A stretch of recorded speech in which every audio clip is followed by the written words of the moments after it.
your co-host, Melissa D.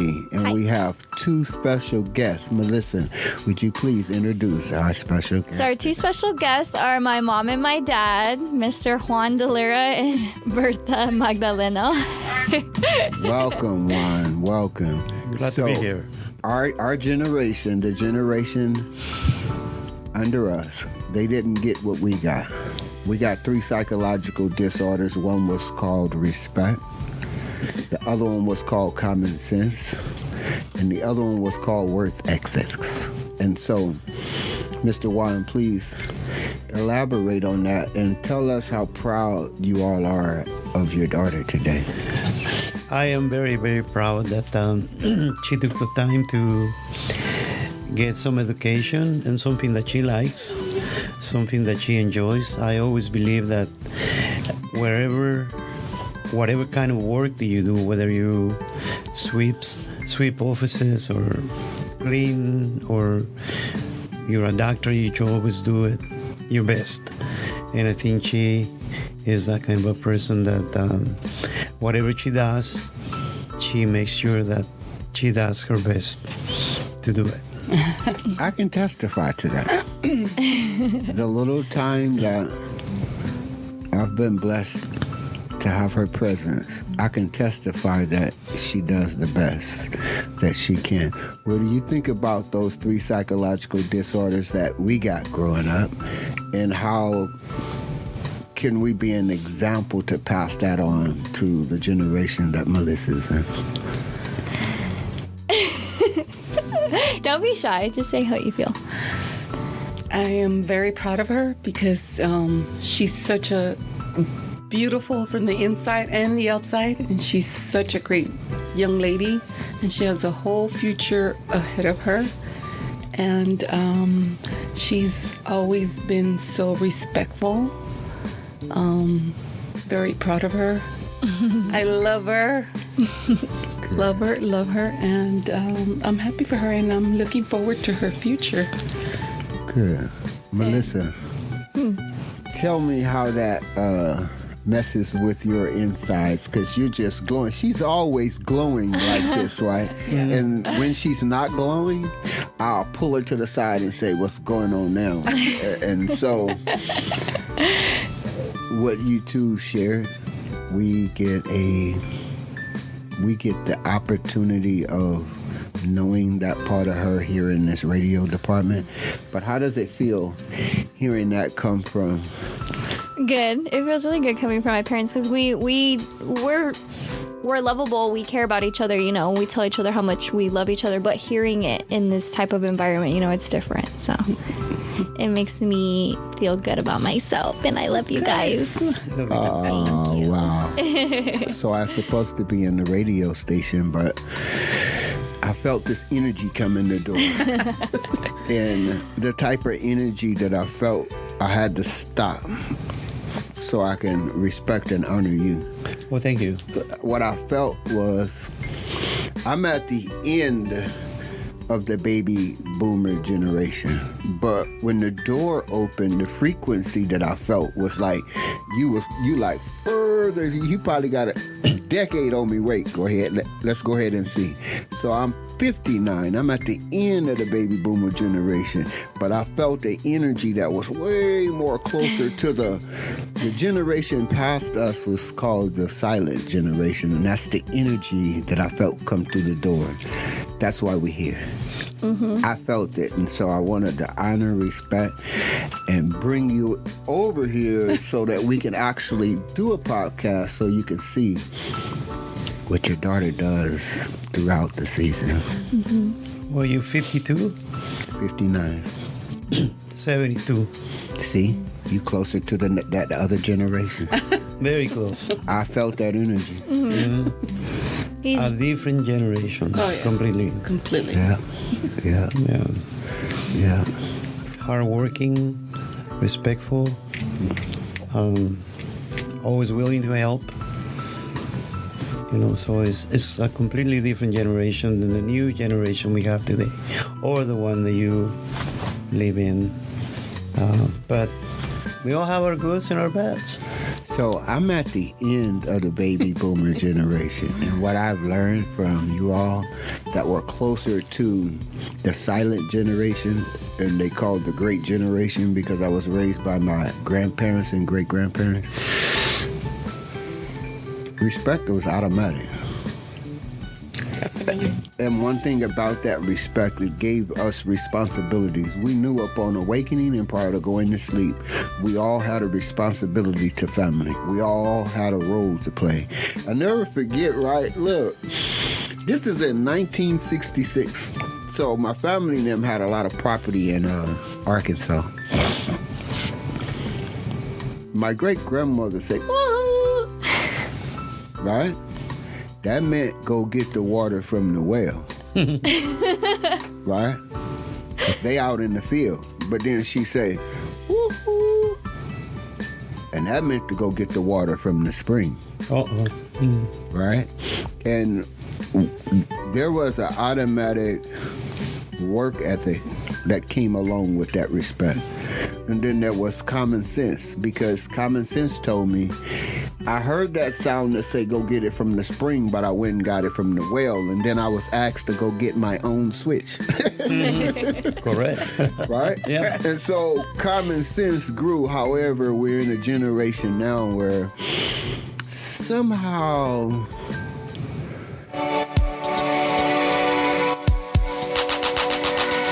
Hey everybody, welcome to the Running Brothers Podcast, a podcast for runners, where we make running fun. I'm your host, Rich Sharenga, and here with me is my running buddy, friend, and co-host, Chris Mejia. We're here to help you make the strides you need toward achieving your running goals. Whether you're a seasoned runner or just starting out, this podcast is for you. We'll be discussing all things from tips, tricks, and anything to help you stay motivated. Also advice on your running form and the great gear out there to get. The Running Bros Podcast is for you. So let's get out and run. Let's hit the pavement. Let's tune in. We'll also talk about where are some good places to run for workouts and what are some really good races to run out there, whether they're 5K races or marathons. Chris and I also want to talk to runners like you and expert runners too, and even talk to people who can help us run well, trainers, coaches, for your daily dose of running inspiration. Find us on Instagram on the Running Bros Podcast, a podcast for runners.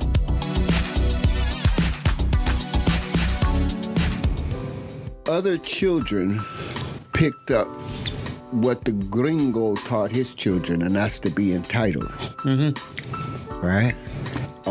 And I think that this started me learning from Mr. Wan that even though we built this, we don't go out there proudly and say we built it. We continue to respect the land. We continue to respect the people around us.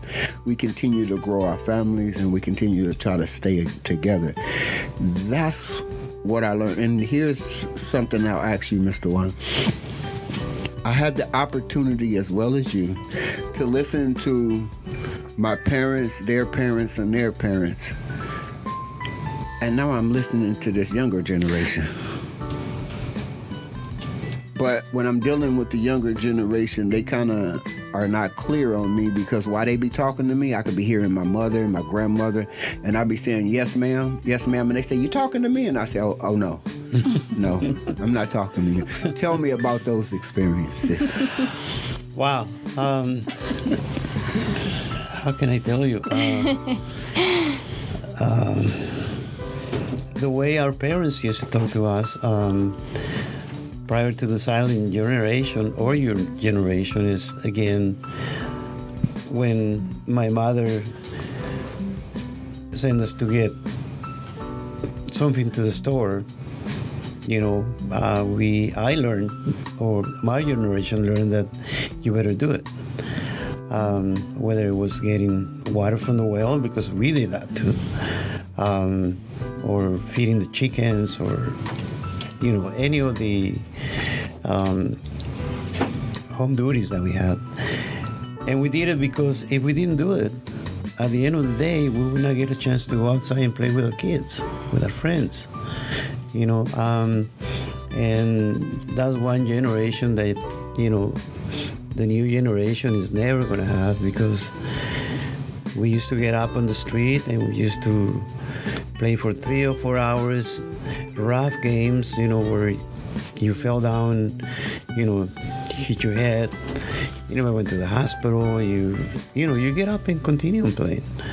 And once your mom got out there and say, "Come on in," you better go in.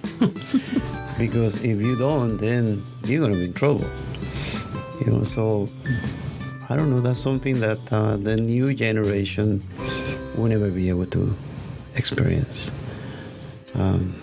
Something that you probably lived through also, even though it's 10 years younger, but still the same principles. You better obey your mom. The dad, sometimes got involved, but the mom was the one that always carried the weight, for everything. But I don't know. It's something that, like I said, the new generation will never be able to experience. It was fun. What's your take on that? Well, I grew up with my mom. My mom was mom and dad.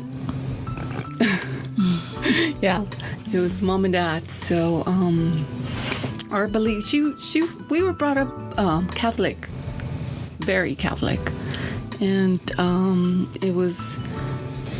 I think she did a great job by bringing us up, being respectful, and compared to the generation nowadays, it's like these kids don't know what the real life is out there. Being hardworking, they just way different than my generation when I grew up. Nowadays, kids just want to be on their phone, device, their games. They don't believe in being organized. They just, I don't know. Just how it is. No hard work, not hardworking. So, Melissa, Yeah. with that said, tell us about, she's going to do a whole series, hint, hint, on cell phone distraction. Oh, yeah. And why it's important to detox from the digital technology. So, would you share about how you see in the generation you were in the distractions with digital devices and not being organized, not remembering that, I still have this problem in my house, right? With young adults. And I just remind them, I say, look, I come from a generation where I'm only going to ask you once. Right? Right. So tell me about how I can learn to have a little bit more patience because of the digital addiction. The phone is definitely a distraction. It is. When you could be talking, when you're at dinner, right? Or we're eating and we're all on our phones. We're not talking to each other. We're not talking about our day. So yeah, the phone is definitely a distraction in a negative way where you're not looking up, you're not socializing, you're not talking. So it's all bad. I want to thank you three for coming to listen to the heartbeat. And that's just how easy a podcast can go. This is really an episode. When I edit it, I will make sure I send it to you Yes. out of respect and honor for you. Thank you for your time. Thank you. Thank you. Thank you. Thank you, Aaron. That was smart. I don't know why I didn't think of it. This is Aaron G. with Listen to the Voices.